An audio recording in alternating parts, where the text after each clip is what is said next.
When it comes to winning the presidency, I'd like to think that the choice is about whose ideas are better. But when you talk to people behind the scenes, they talk about moments. There are a series of moments, and that's what matters. Remember the scream?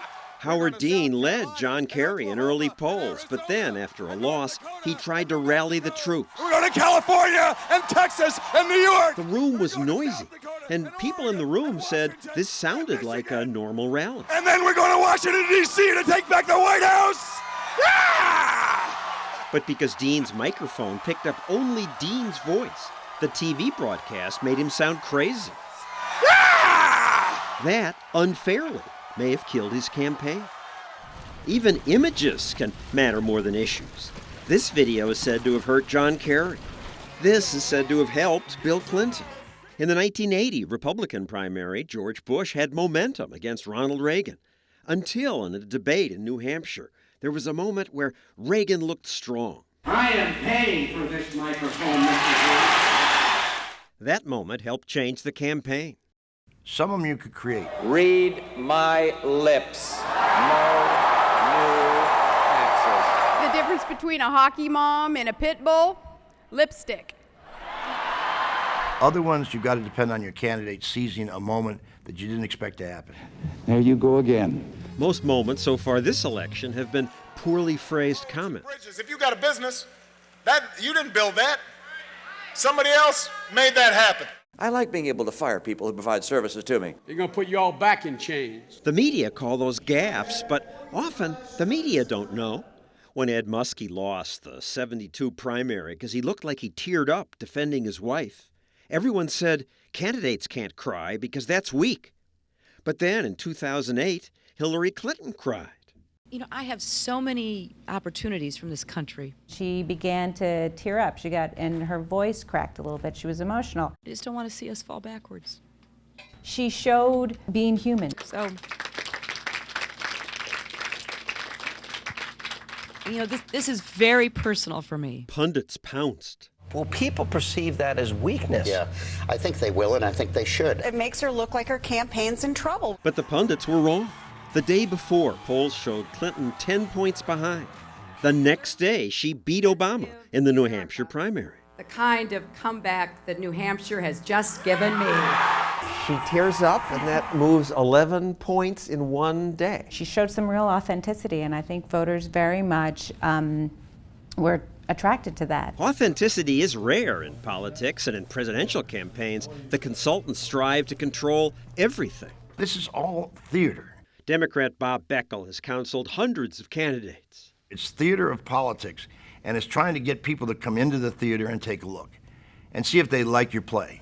Here in Cleveland, the Romney campaign's preparing a play.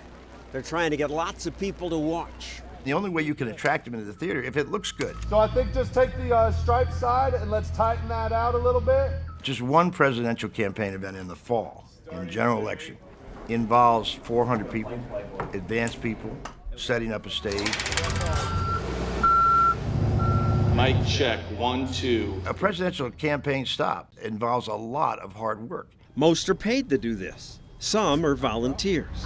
Does anybody have any questions? The planning starts days earlier. We send people driving around small towns in America and asking people, hey, can we use, your campus green? Will Ritter is director of candidate operations for Mitt Romney. Let's get to work. Campaign staffs try to make sure the right number of people show up. Hillary Clinton's presidential campaign was run by Patti Solis Doyle. You make phone calls to your local supporters. You do robocalls. Hillary's going to be here. Please show up. Yes. They even advertise in the sky. Ready for the message? And then mittromney.com/tickets. See if the plane company can do the slash. Because if the arena is bigger than the crowd, that looks bad.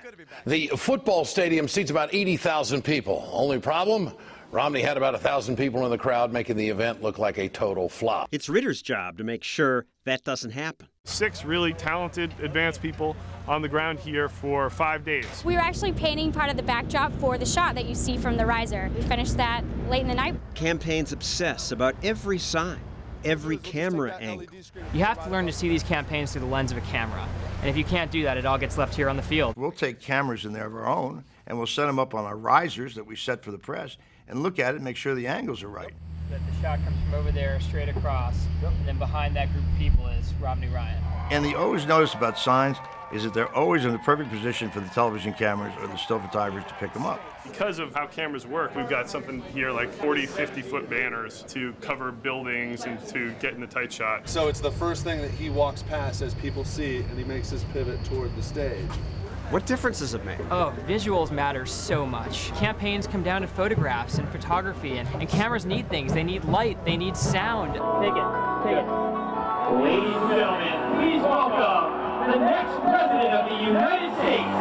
Keep it up. Let's do this. Pull back, keep going. Down, kill it. If we fail, the message stays here with 2,000 or 3,000 people in Cleveland, Ohio. The goal is to make sure it translates to as many folks as possible. So Ritter monitors the events as they happen. Hey, Will. You're live on all the cables. Can I get more hand signs to that crowd behind the Gov? Setting up one event may take weeks, and yet... And it may last 10 minutes. Then they do it again. 1, 2 in the morning, we'll be on the road. It all goes into a truck, and it all heads to the next site. Do you ever sleep? Do you ever shower? Do you smell bad? Right when Congressman Ryan was announced, I think we went basically 3 days with no sleep, no showers. And always with the fear that one simple mistake, even a poorly chosen image, can destroy a campaign. Ask Michael Dukakis. He didn't want to wear the helmet. I heard his body man tell the lead advance person he doesn't want to wear a helmet. He understood that that wasn't going to be a good television shot. Consultant Steve Murphy worked with Dukakis. The answer came back, we've arranged for you to ride in a tank. They will not let you ride in a tank without wearing a helmet because it's unsafe. He relented. He should have stuck with his instincts. That moment turned into this commercial. And now he wants to be our commander-in-chief. America can't afford that risk. Do ads like that really work? The consultants think they do. 3, 4. They still rave about this ad. It ran only once, but was talked about so much on TV, they say it changed all campaigns. It was the first negative ad to use fear and raw emotion. 10, 9, 8, 7, 6, 5, 4, 3, 2, 1, 0. These are the stakes. We must either love each other or we must die. Vote or die. Pretty relevant. But pretty unfair, a smear on Goldwater. Gee. Mark McKinnon worked on the Bush campaign, which ran this ad showing the candidate consoling 9/11 victims. Our president took Ashley in his arms and just embraced her. And it was at that moment that we saw Ashley's eyes fill up with tears.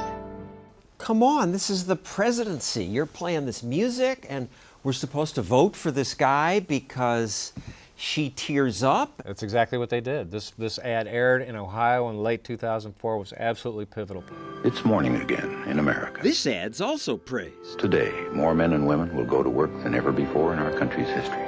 Beckel worked for Reagan's opponent at the time. And I see this ad come on television, and it's this farmer and his son in this beautiful pasture, and they put their hands over their hearts as the flag comes. I stood up and put my hand over my heart. And the tagline is, re-elect Ronald Reagan. I said, are you kidding me? That is blatant, and good. You may think that's corny.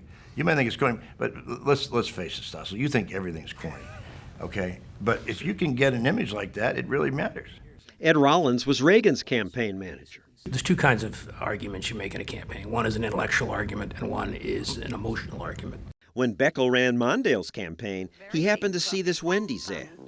Where's the beef? Wendy's was trying to convince people that their burgers had more beef. Some hamburger places give you a lot less beef on a lot of bun. Where's the beef? You were at home watching TV with your girlfriend and you saw this ad. Yeah, I saw the ad, and it was actually my girlfriend who said to me, you know, that reminds me of Gary Hart. What's he all about? And all of a sudden it clicked. Well, that's not polling. This is just a comment from a No, girlfriend. that's right, but that's you what probably triggered liked her too much. Yeah, but no, that's not. I didn't, actually. But that triggered in my mind something that made some sense that we could put on the next poll. And so we put it on a poll. It tested well. So Mondale used it in a debate. Where's the beef? Yeah. Wendy's had spent $100 million on an ad campaign to give me an opening for a line, and I want to thank them very much. And that worked? That made a difference? It changed the race around overnight because it confirmed in people's minds something that had been on their minds, which was, is this guy really up to it? Does he have the experience to do it? And Hart, who had been on such an offensive, all of a sudden has to be on the defensive, and he doesn't handle it very well. There were several things that Hart didn't handle well, but that's another story. He was reeling, and we came right back in with another punch, which was the red phone. The most awesome, powerful responsibility in the world lies in the hand that picks up this phone. Again, they use emotion to sell the idea that Gary Hart was style, not substance. Vote as if the future of the world is at stake. Decades later, it's 3 a.m. and your children are safe and asleep.